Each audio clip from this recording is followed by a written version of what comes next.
Kaya nga ang ating programa hanggang bukas pa. Hanggang bukas pa ba, pero ngayon na, tapos. Pati yun ang unang anibersaryo naman. Doon sa kabila. Para sa Paustina. Ayun, unang Ito. anniversary. Tandaan nyo yan, ha? Dito. Dito sa North Wind, ito. Oo, Doon, panibagong anniversary. September 1. Yan, tandaan ninyo. Ayaw magtanda.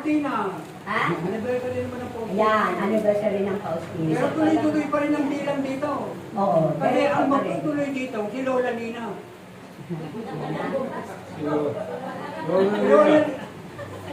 Mamaya, yung mahalaga.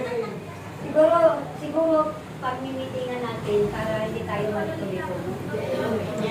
Marami na tayo anniversary. Okay? Kaya ang gawain kay Lola Lina, saka kay Lola Lina, saka kay Lola natin. Yan.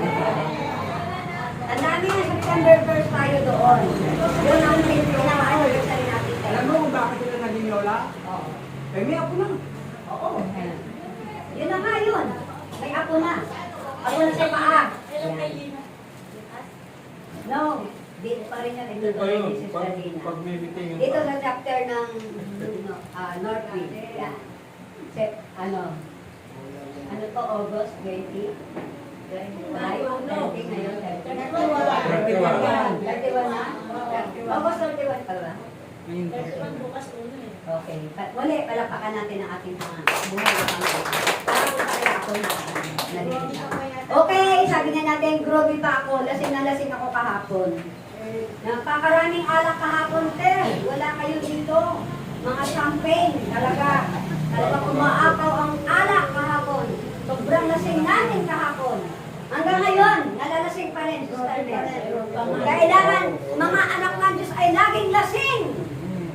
Lasing sa pag-ibig kay Amang Yahweh. Ay, may tama ka dyan. Tama. Hindi tayo pwede lumayo. Kailangan natin tayo lasing. Kasi napakasarap tingnan ang taong bustos, no? Nakakalimutan mo ang iyong sarili, sister. Nakakalimot tayo sa ating mga sarili. Kaya nga, huwag na tayo makalimot na kung ano man ang ating ginagawa sa mga oras na ito, itong araw na ito, huwag natin kalimutan ang araw na ito. Bukas, araw naman yon sa Dunya Paustina. Amen? Nawa kayong lahat ay hindi makalimot sa mga anniversary darating pa sa buhay natin. 33, 34 years na tayo sa community ito. Madagdagan ulit ang 33 taon. Wow! 70 plus what 30, 103.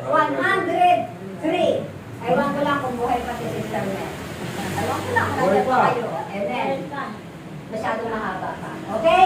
Handa na ba tayo magpuno?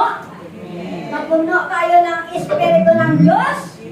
Kailangan po mapuspos ang ating kapatid. Natuloy nga po nasa kanyang paglilingkod sa ating Panginoon, talagang palagi siyang pinupuspos ng ating Panginoon. At tayo naman na nakikinig, at tayo naman nakikiisa sa kanyang pagdarasal, mararamdaman natin na pinupuspos tayo ng ating Panginoon. Ito po yung kilos ng Diyos sa bawat isa sa atin. Hindi magagawa ng tao yan, ngunit magagawa ni Amang Yahweh. Amen? Ang tinutukoy ko po, tatawagin ko na ang ina sa bagong Jerusalem, ang ating divine therapist, no other than Tess Juan Dilang. Palakpakan natin ang ating Panginoon. Praise the Lord. Maraming salamat.